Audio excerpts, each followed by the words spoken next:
Hi, I'm Seamless, and today is Wednesday, which means it's time, or actually might be Monday. I don't know when I'm putting this video out, but it's time for a sound design request tutorial.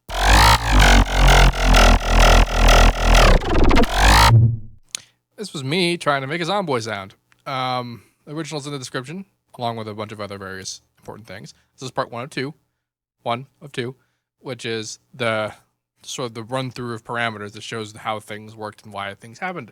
The original sound was probably not made with Citrus. If it was using FM at all, it was probably made with FM8. Although I actually strongly suspect Massive was used to make the original sound. I probably should have had Sean do that for me because I don't know anything about Massive. But I decided I wanted to crackle, take a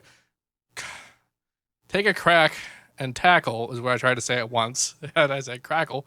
So yes, I wanted to crackle. Try and make it in Citrus just because. Anywho, what I did here is I FM'd 2 with 1. 2 is this weird shape. It's got these two modifiers attached to it. It's half and even. What the half does is it makes it so that's only the top half of amplitude, and even makes it the first half of the period. And then I have a bunch of harmonics engaged by these, as you see here. So some phase changes, but that's whatever. I turned everything down to 0.25 so that the fundamental tone is at even with E4, or well, the C5, I guess, C4, I guess. So that's bass, just because I liked playing on the keyboard. And that's where the bass is. I also RM'd the modulating operator, operator 2, with operator 3. And this one I have set also to even and half. And it's a triangle that's distorted a little bit. You can see here. It is a triangle. It's almost a saw wave, but it's actually basically a triangle. And this is so that when I do distort it, there's not really sharp edges like there is right there. So if I brought it down a little bit, there's not really sharp edges. That's what this does, is the distortion ballooning of a waveform. Phase has changed a little bit over here in the oscillator tab. This is what this is. I'm modifying the FM amount by changing the volume of operator 2 directly. And this is so that this was to solve a problem that ended up not being a problem, but what this does is it allows me to change basically the same thing. There's only one thing going in operator 1, so it would have had the same effect if I had done it by mod, but that's whatever. I made it so the volume, the bottom value was still some FM going on, so that no matter what we're doing, there's still stuff happening. I actually left smooth on this time because I am doing sharp automation, and it just didn't sound quite.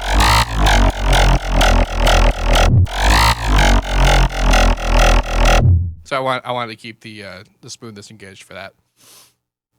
What else did I do? So I also have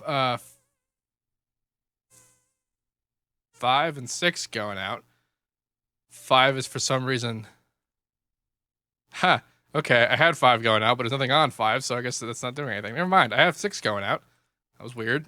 This is to keep the bass even for when it goes into Vocodex, because I am vocoding it after I distort it. So this is what it sounds like before Vocodex. So it sounds like with Vocodex. This sounds like with distortion as I add to Vocodex. This is what it sounds like with Maximus. I'm also automating the volume just for kicks because the main sound is being sidechained to the kick and the actual track. There was no kicks here, but I just wanted to have a little bit of sidechaining on there just so that you can kind of get the feel of the sound in use. I don't even really think I got that close to sound, to be totally honest, but I wasn't going to spend a whole lot of time with it anyway. The main important aspects of the sound are really the crunchy kind of nature to it, and I believe I got that pretty okay. And so that's it. In the Vocodex, I have a little bit. I have 61 voices, order 4, tiny bit of bandwidth set to 65-ish%. A little bit of multiplier on the right side, left side. That's the left side. I know what right and left means, and this is the left side. I'm pointing right because I'm inverted. Man, I'm just so screwed up right now. I turned the pitch way up actually, and this is because it's vocoding itself, which is to say that it doesn't have the same kind of effect as it would if you're vocoding it with something else. I also have unison engaged and I have it quite high. And then what this will do is it will spread the application of the pitch of the modulator, which in this case is itself. So it's actually kind of spreading it out a little bit. a lot in this case, and has a sort of interesting effect. By default, there's stereo engaged, but I turn the stereo down the center so that there's no stereo happening. At least not at this stage. There's no stereo happening at all, but that's just something I keep being in touch of. I turn the min values off, and I set the release to low, attack to off, and hold to low. Over here, I turn the low pass kind of high up on the carrier so that if I listen to it by itself, that's what it sounds like. But that's so that there's actually like a stable low end coming out of all this. Because on the band gain multiplier, I actually turned the low end kind of off-ish going on here. Just low.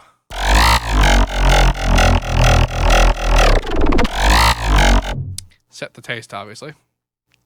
This is both distortion. As you see, this is pretty much saturation distortion. There's not anything complicated like having jagged edges or sharp curves or anything. It's just a curve, and it's just interpolated slightly. That's not the term I wanted to use, but you know what I mean, because you can see it. You have eyes. You feel good that you have eyes. So on Maximus, I just have the low end engaging pretty high.